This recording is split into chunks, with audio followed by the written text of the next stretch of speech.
Entrevista com os presidentes. Oferecimento Apvida. Faz bem pra você. Oi, gente, tudo bem com vocês? Por aqui tá tudo ótimo. A partir de hoje eu inicio uma série de entrevistas especiais com os ex-presidentes da República através do Pan News em Revista, segunda edição. E abrindo esta rodada comigo o ex-presidente Fernando Collor de Mello, atual senador pelo PROS de Alagoas, casado, pai de 5 filhos, entre eles as gêmeas Celine e Cecílie, com a atual esposa Caroline Collor, e também vovô aí de 5 netos. Tranquilo, mais sereno e paciente, bem diferente do presidente sem papas na língua de 30 anos atrás, o senador tem aproveitado aí para curtir a família durante esse isolamento social, onde se tornou um fiel adepto aí das redes sociais, olha só. Que legal! Bom, muito obrigada por topar falar com a gente, presidente. Queria começar perguntando como está sendo esse isolamento familiar, né, que o senhor tem ficado aí mais juntinho com a família, como o senhor tem encarado a forma que o atual governo vem enfrentando também a pandemia nesses últimos meses, e hoje a notícia, né, do presidente Jair Bolsonaro que testou positivo para a Covid-19. Bom, inicialmente, meus agradecimentos pelo convite para participar desse bate-papo. Tudo de bom para vocês, que essa série seja repleta de êxito. E a minha quarentena tem sido igual a de todos, né? Nós temos modificado os nossos horários, estabelecido certos movimentos dentro da casa, porque tem agora, na época ainda de aulas das crianças, enfim, nós temos as sessões remotas no Senado. Como todo mundo, nós estamos nos adaptando a um novo tipo de vida, um novo modo de viver e de conviver. Em relação à maneira como o governo vem tratando a pandemia, eu tenho sérias restrições. Nós não podemos entender como o presidente da República não consegue unir o país, não consegue unir a nação em torno de uma agenda para combater esse nosso inimigo comum, que é o coronavírus. Diferentemente de outros presidentes em outros países que têm adotado posturas exatamente contrárias àquela do atual presidente do Brasil e que tem dado resultado em outros países, aqui o presidente briga com governadores, briga com prefeitos, briga com o Supremo Tribunal Federal, briga com o Congresso, briga com a academia, briga com a ciência, com a medicina, enfim, dá um mau exemplo quando sai às ruas e vai ao encontro de aglomerações, não usa máscara. Então, isso aí, lamentavelmente, é um empecilho para que nós possamos combater com mais eficiência essa epidemia, essa pandemia que assola todo mundo e, particularmente, agora tem o Brasil como um dos seus epicentros. E o resultado disso tudo, desse descuido dele, foi também algo que nós temos que lamentar, que ele testou positivo para o Covid-19, e nós daqui queremos externar a ele os votos de pronto restabelecimento, esperando que o pronto restabelecimento dele, dessa infecção pelo Covid-19, também seja um restabelecimento dele como presidente da República, que enfrente o Covid de uma maneira a unir a nação brasileira em busca da vitória sobre essa pandemia que nos atormenta a todos. Se hoje o senhor fosse o presidente da República, como o senhor trataria essa pandemia em relação a representar uma nação como o Brasil? Em primeiro lugar, estar absolutamente coordenado com todos os governadores e os prefeitos para uma ação conjunta com base naquilo que a medicina, como eu disse, a ciência e a academia determinam. Não questionar o que a ciência vem dizendo como uma atitude eficiente para nós estarmos livres dessa propagação rápida do Covid-19.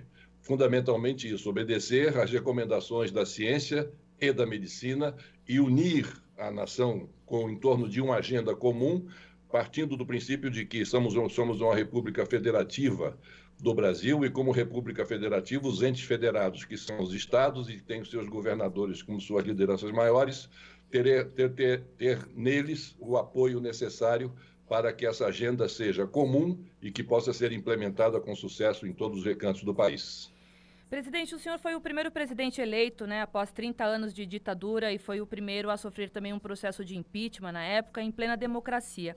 O presidente da República, Jair Bolsonaro, então parlamentar na época, votou sim para o processo de impeachment do senhor. O mesmo ele fez com a presidenta Dilma Rousseff. O senhor também votou favorável ao impeachment da presidenta Dilma Rousseff como senador. Hoje o senhor tem uma outra visão formada, pelo que eu tenho acompanhado na imprensa, em relação ao impedimento, né? Eu queria entender por quê. E a segunda pergunta, se o senhor acredita que a democracia está ameaçada. Bom, a questão do impedimento, do chamado impeachment, é um instrumento que a Constituição de 1988 incorporou em 1992, melhor dizendo, porque a Constituição de 88 não trazia no seu bojo nenhum artigo que dissesse ou que previsse como se daria ou como se poderia dar o impedimento de um presidente da República. A Constituição ficou silente. Com o movimento político iniciado para o meu afastamento, então o então presidente da Câmara, ele incorporou uma lei de 1950, a Lei 1079 de 1950, que havia sido abrigada pela Constituição de 46 e que tratava do impedimento do presidente da República. De lá para cá, o processo de impeachment, que é um processo eminentemente político, ficou muito banalizado. E é muito fácil de explicar por que ele é político, porque o processo de impeachment ele parte de um acordo, de um entendimento político de que tal presidente deve ser afastado. A partir dessa decisão tomada politicamente, então o Congresso Nacional instrumentaliza a lei para que ela possa fazer funcionar, possa colocar em prática aquela decisão política anteriormente tomada, materializar a decisão política anteriormente tomada. Então, é um instrumento que ficou banalizado e virou um instrumento de pressão política. Por isso que eu não sou favorável ao que se fala diariamente aí sobre o impeachment do atual presidente, porque isso seria, ao mesmo tempo, tratar de uma questão extremamente séria, que não deveria ser uma questão política, mas sim uma questão jurídica, mas, enfim, o que já está nesses últimos dois casos, nos últimos e únicos dois casos de afastamento.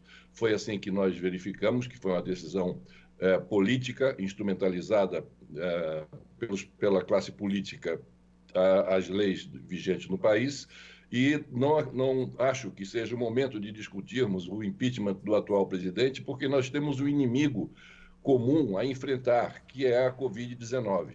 Então, em meio a essa pandemia, como é que nós podemos tratar de uma questão política de tamanha transcendência, de tamanha importância, de tamanho impacto na sociedade, que é a retirada de um presidente da República legitimamente eleito pelo voto popular e dentro de um período como esse que nós estamos vivendo. Por isso, e também pela banalização que se deu a esse processo, nós precisamos, sim, e em função disso, fazer uma reforma política nesse país, uma reforma política que mude o sistema político, esse presidencialismo de coalizão que traz dentro de si, traz com ele o germe, o vírus das crises institucionais que se abrigam ao sabor dos ventos para onde sopram os ventos da política brasileira.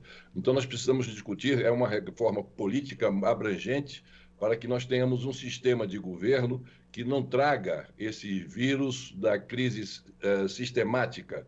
A cada 6 meses, sempre é uma grande crise, e nesse governo, lamentavelmente, essa crise vem sendo semanal. Nas últimas 3 semanas, que as coisas acalmaram um pouco em função da trégua que estabeleceu o presidente da República com os outros poderes e com as instituições democráticas, porque o foco de todas essas crises que nós estamos hoje vivendo, e que eu digo é uma crise institucional em gestação, sempre foram criadas dentro do Palácio do Planalto e, portanto, cabia a ele tomar a iniciativa de estabelecer uma trégua nesse momento para que nós possamos enfrentar problemas muito sérios que nós estamos encarando no momento. Mas o senhor acredita que antes que a democracia esteja ameaçada, aí é momento do presidente Jair Bolsonaro recuar? Na questão do problema aí que se instaurou entre os poderes?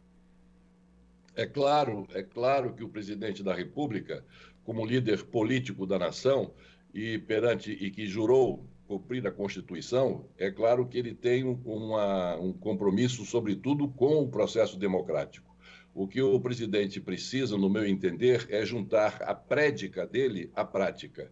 A prédica dele é de que é um democrata, a prédica dele é de que nós temos que respeitar a Constituição, temos que respeitar as instituições democráticas, mas na prática nós vemos exatamente o contrário.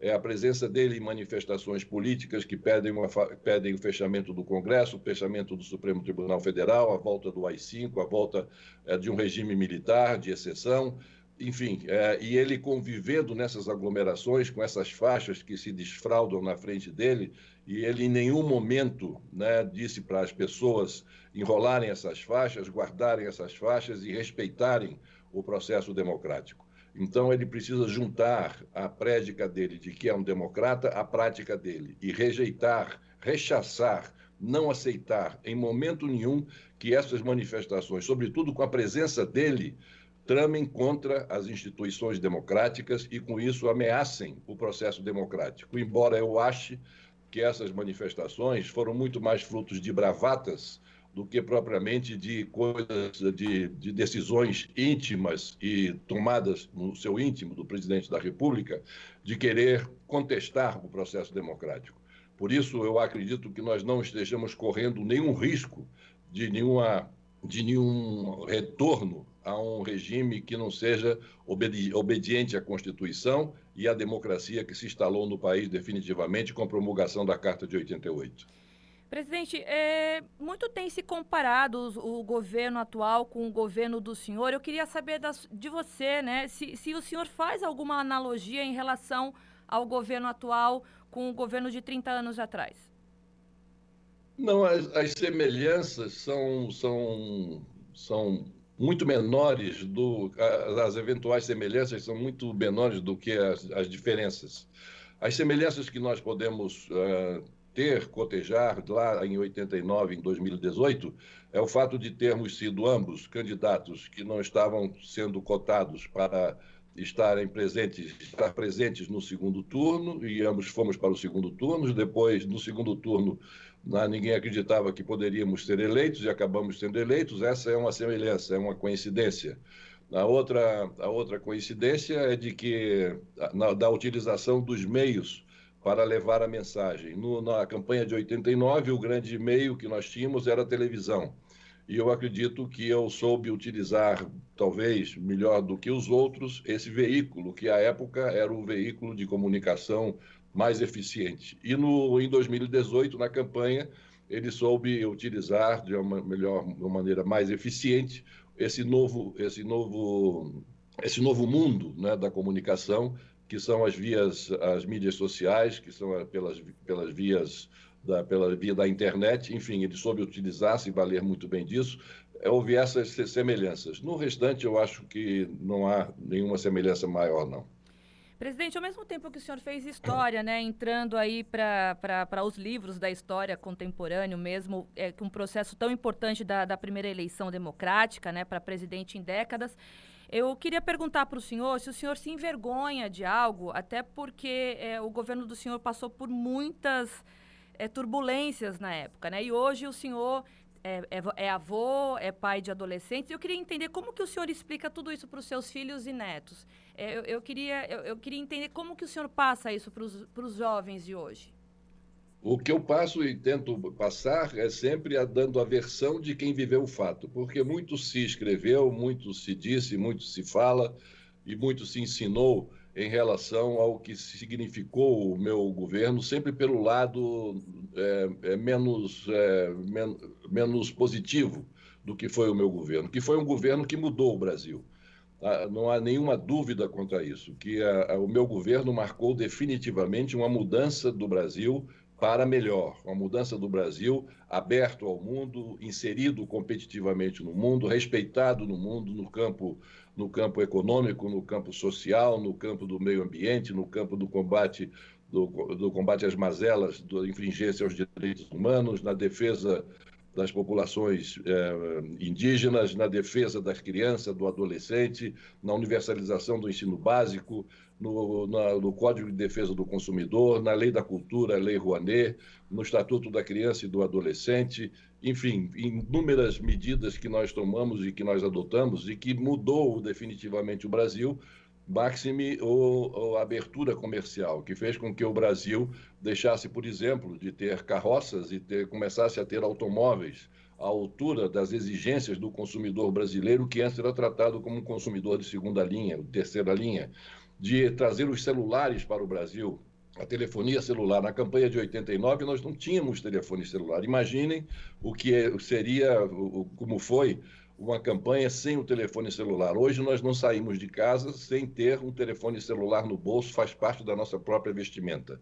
Então, os computadores, a abertura do comércio para que novos computadores entrassem, novas tecnologias, a inovação, enfim, foram várias e várias medidas que nós adotamos, um enfrentamento de uma inflação de 80% ao mês, a renegociação de uma dívida externa. O Brasil estava sem pagar a sua dívida e, com isso, estava com as suas linhas de crédito todas rompidas pelo mundo afora, sem poder financiar as nossas exportações, nem as nossas importações. Enfim, foram uma série de medidas adotadas que mudaram o Brasil, a face do Brasil. Então, e tem a narrativa que levou ao meu afastamento. Então, essa narrativa é que sempre vem preponderando na divulgação que vem sendo dada em relação ao meu governo.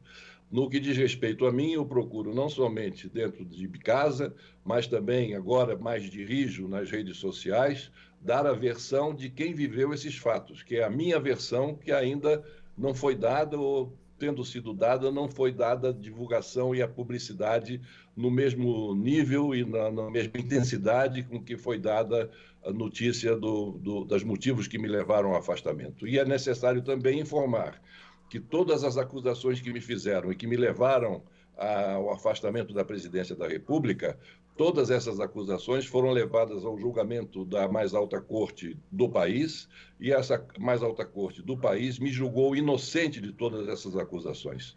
Portanto, eu tenho a mostrar isso, que é um governo de realizações e demonstrar na prática de que todas as acusações que me fizeram, elas foram julgadas improcedentes e, por isso, fui julgado inocente das acusações que me haviam sido feitas naquela oportunidade. Mas as suas filhas adolescentes que convivem com o senhor, moram com o senhor, elas questionam alguma coisa, presidente?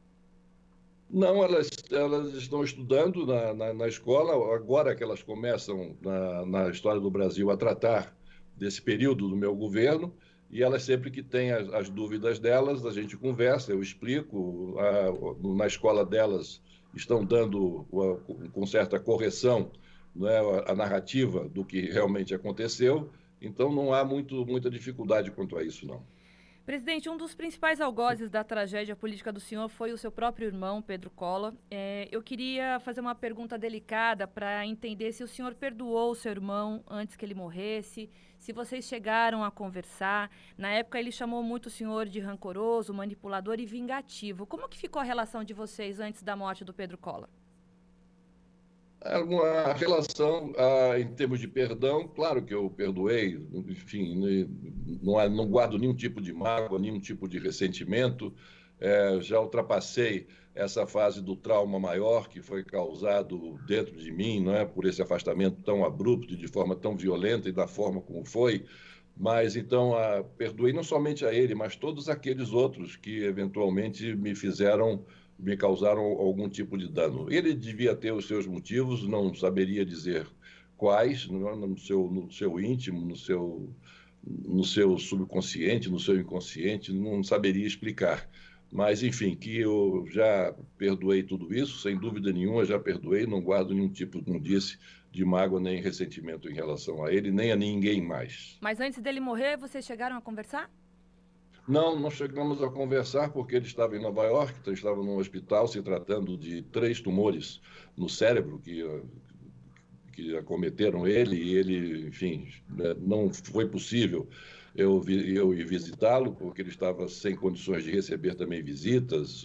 Havia algumas dificuldades, né?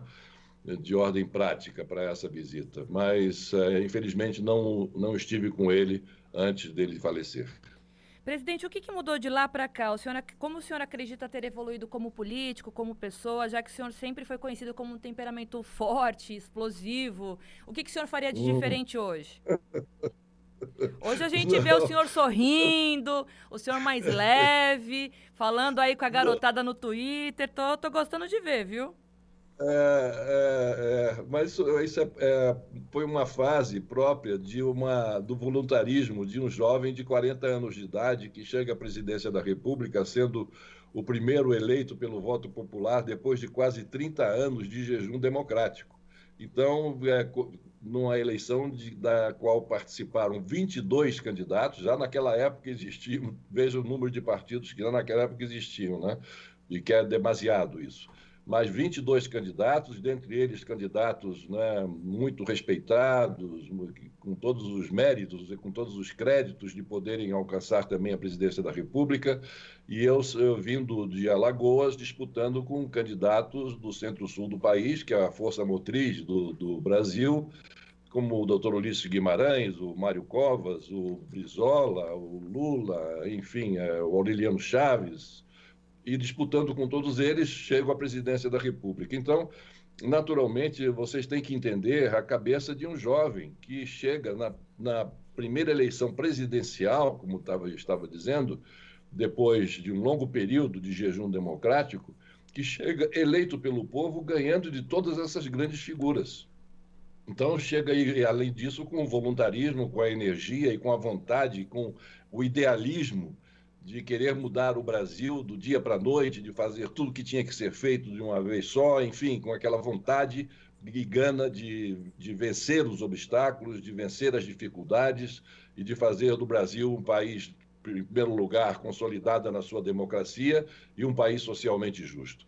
Então, foi tudo isso, e isso, para fazer isso, às vezes a gente enfrentava algumas brigas, havia algumas desavenças, umas mais fortes, outras menos, né? Mas tudo isso próprio da juventude, de um jovem que é o mais jovem presidente do Brasil e das Américas até o dia de hoje. Se o senhor planeja voltar ao Planalto, se isso acontecer, o que o senhor faria de diferente? A primeira coisa que eu faria era dar total atenção à construção no parlamento de uma maioria sólida que me desse condições de levar adiante o meu programa de governo e de governar o país. Porque no sistema presidencialista de coalizão que nós vivemos, se o presidente da República não construir a sua maioria parlamentar, ele não tem condições de governar e, portanto, ele não tem como concluir o seu mandato. Isso é fundamental, que o presidente da República consolide uma maioria parlamentar que lhe dê essa sustentação indispensável para que ele possa levar adiante o seu projeto. E o senhor planeja, então, talvez voltar ao Planalto? Tem planos? O que o senhor tem estudado a respeito desse assunto? Eu tenho um grande plano agora, que é de sobreviver a essa pandemia que está nos acometendo nos dias de hoje. Eu espero ultrapassar essa pandemia com saúde, se Deus assim permitir, eu espero que sim. E depois disso, o meu projeto político é apresentar novamente o meu nome como candidato ao Senado pelo estado de Alagoas. Prometo que está terminando, eu só queria fazer mais 2 perguntinhas para o senhor. Eu vou encerrar com uma um pouquinho mais complexa, que foi justamente os 30 anos que a gente comemorou esse ano do confisco, mas antes disso eu queria perguntar para o senhor de que forma que o senhor gostaria de ser lembrado hoje nos livros de histórias do nosso país. A forma como eu gostaria de ser lembrado é de ter sido um homem à frente do seu tempo. Presidente, vamos lá. Agora é a minha última pergunta e eu queria fazer uma explanação antes, tá? Porque por falar em redes sociais, como a gente citou no início, o senhor foi até o Twitter pedir desculpa a milhares de brasileiros pelo confisco da poupança que esse ano completou 30 anos, né? Na época das manifestações, eu, uma jovenzinha de 15 anos, fui uma cara pintada, não que eu entendesse muito da questão política do país, mas porque eu não me conformava de ver o meu pai e a minha mãe chorando pelos cantos da casa, depressivos e tristes com tudo o que aconteceu na época, né? Meu pai caminhoneiro, a minha mãe dona de casa e eles com 3 filhos para criar. 30 anos se passaram, presidente, e eu vou ser muito sincera para o senhor, eu sempre tive essa vontade de perguntar o porquê que o presidente do meu país, naquela época, fez aquilo com os meus pais, porque eu não entendia muito de política, mas estava lá na rua protestando como uma cara pintada.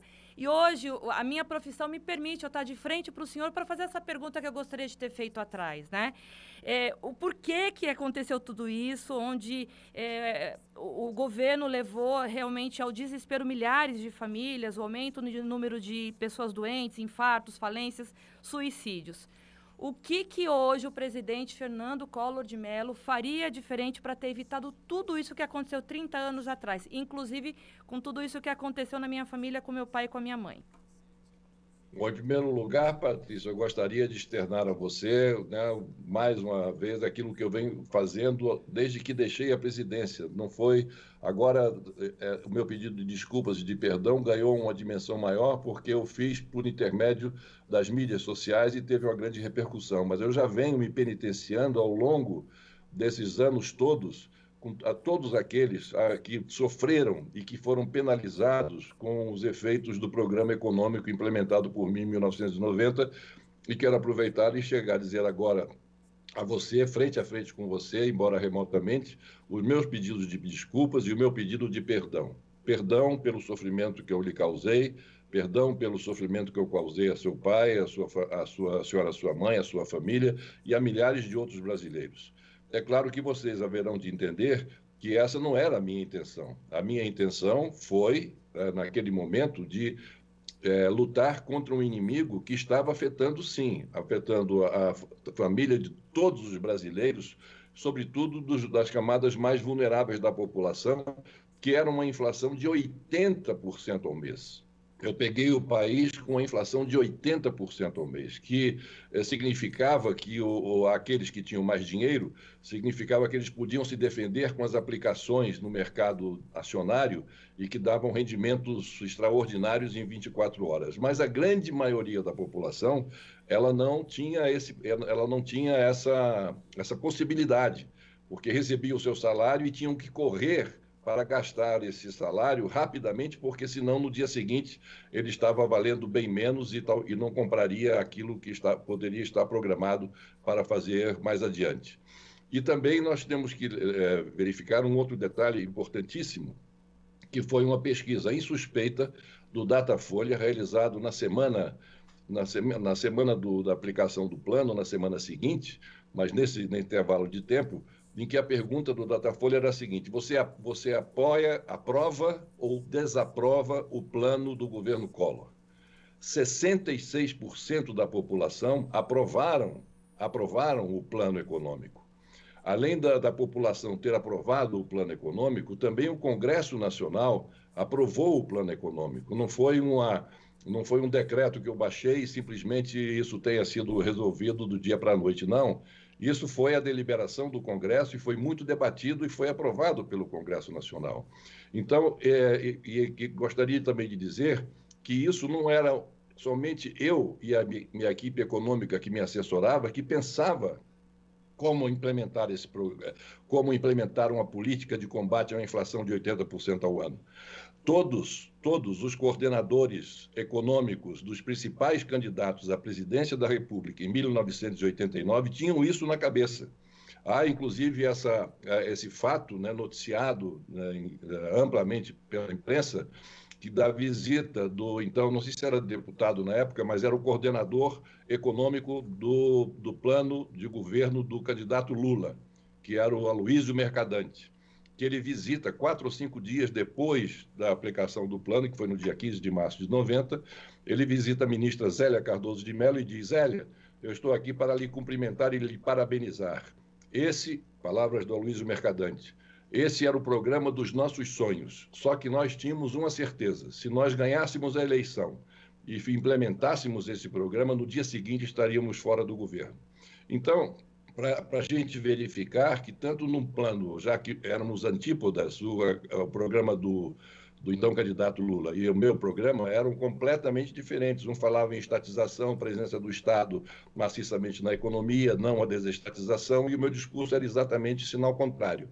Então, todos, independentemente do espectro ideológico, entendiam que a única saída para nós combatermos essa hiperinflação era passar por um congelamento de preços, inicialmente, congelar os preços dos produtos. Mas havia o problema da liquidez, do excesso de dinheiro na economia, muito dinheiro circulando na economia. Em função da inflação alta, quanto maior a inflação, maior o trabalho da Casa da Moeda para emitir moeda, para não deixar faltar dinheiro nas transações da economia. Então, não podíamos deixar conviver esse excesso de dinheiro com um congelamento de preços, porque o que aconteceria? Todo esse dinheiro com o congelamento viria para o consumo. E havendo essa demanda muito grande, acabaria causando uma inflação pelo outro lado, que não a inflação de custos, mas a inflação de demanda, que acabaria por dizimar o parque industrial brasileiro por não ter condições de atender o nível dessa demanda. Então, nós tínhamos que bloquear. E não foi o bloqueio somente, as pessoas falam muito do confisco, eu falo do bloqueio até porque eu sou mais obediente ao vernáculo do que alguns. Confisco pressupõe o fato de você tomar alguma coisa de alguém e não devolver, e nós devolvemos o que foi bloqueado em 18 parcelas mensais, tendo sido a última parcela paga em agosto de 1992, antes de eu ter deixado a presidência. Então, o bloqueio não foi somente ou o confisco, como queiram, não foi somente da poupança, foi de todos, o bloqueio foi de todos os ativos da economia, todos, a conta corrente, a aplicação no curto prazo, a aplicação no longo prazo, título ao portador, título nominal, enfim, foi um bloqueio total, foi realmente uma medida muito dura, muito séria, que era a única medida que nós tínhamos naquele momento para enfrentar esse inimigo mortal de toda a sociedade brasileira, sobretudo, repito, das camadas menos favorecidas, que era uma inflação de 80% ao mês. Todo o sofrimento que isso causou realmente me causa ainda hoje muita dor e muito sentimento. Se hoje não estivesse naquele momento, se aquele momento se repetisse nos dias de hoje, eu faria qualquer outra coisa, menos isso. Não bloquearia em momento nenhum mais qualquer tipo de ativo para resolver qualquer tipo de problema que fosse. E mais uma vez, Patrícia, o meu perdão, eu peço a você e as desculpas extensivos a todos aqueles que eventualmente estejam nos escutando e que a quem mais uma vez eu peço esse perdão e essa desculpa. Eu não quis penitenciar o senhor com essa pergunta, mas foi uma pergunta que por muitos anos ficou engasgada, porque eu não entendia muito aquele sofrimento, mas aí depois com os anos eu fui entendendo e eu prometi para mim mesma na minha profissão, se um dia eu tivesse a oportunidade de entrevistar o senhor como eu estou tendo hoje, eu faria a pergunta, mas a minha intenção não foi penitenciar, eu acredito que o senhor entendeu o meu questionamento aqui, né, no momento aqui da entrevista. Não entendi perfeitamente, Patrícia, entendi perfeitamente, mas eu quis, como eu disse a você, eu queria aproveitar esse momento, independentemente de você não ter solicitado isso, nem ter pedido, longe disso, você está fazendo uma pergunta como uma profissional que é do jornalismo, enfim, e que tangenciou esse sofrimento por um acaso, porque você, a sua família, sofreu com essa medida. Então, foi de motu próprio que eu peço licença a você para pedir desculpas mais uma vez e perdão pelo que aconteceu com você e com a sua família. Obrigada, presidente. A entrevista foi ótima. Muito obrigada pela sua disponibilidade. Para quem estiver assistindo a gente aqui pelo YouTube, pela Rádio Jovem Pan News Fortaleza, pela Jovem Pan News e também por todas as nossas plataformas aqui, que a gente iniciou hoje com o senhor essa série de reportagens especiais com os ex-presidentes do país, e cada um aqui vai contar a tua história como o senhor, com muita clareza, com muita educação, com muita simpatia, contou aqui pra gente, e por isso eu lhe agradeço. Muito obrigado, Patrícia, a você, e muito obrigado a todos que fazem esse programa, e parabéns pela boa ideia de fazer as entrevistas com os ex-presidentes. Isso faz parte da história do Brasil. Muito obrigado. Obrigada. Tchau e até uma próxima. Até uma próxima. Obrigada, presidente. Tchau. Tchau. Bom, o programa Pan News em Revista fica por aqui e eu aguardo você na nossa próxima entrevista aqui com o candidato Michel Temer. Tchau. Entrevista com os presidentes. Oferecimento Apivida. Faz bem pra você.